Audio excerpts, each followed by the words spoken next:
పశ్చిమాసియాలో యుద్ధం మరింత తీవ్ర రూపం దాలుస్తోంది.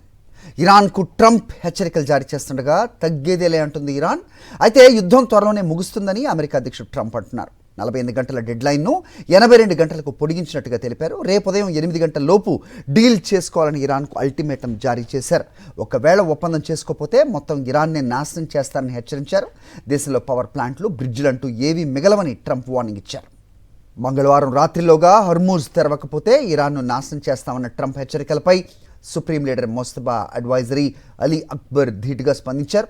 అమెరికా పిచ్చి పనులు చేస్తే పశ్చిమాసియా తగలబడుతుందని రివర్స్ వార్నింగ్ ఇచ్చారు. హర్మూజ్ జలసంధిని తెరవకపోతే నరకానికి పంపుతానంటూ బూతులతో ట్రంప్ హెచ్చరించడంపై ఇరాన్ సెటైర్లేస్తోంది.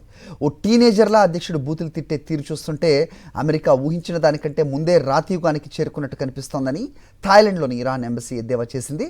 ట్రంప్ ఇంకేదైనా మాట్లాడవా, బోరు కొడుతోంది అంటూ జింబాబ్వేలోని ఇరాన్ ఎంబసీ ఎగతాళి చేసింది.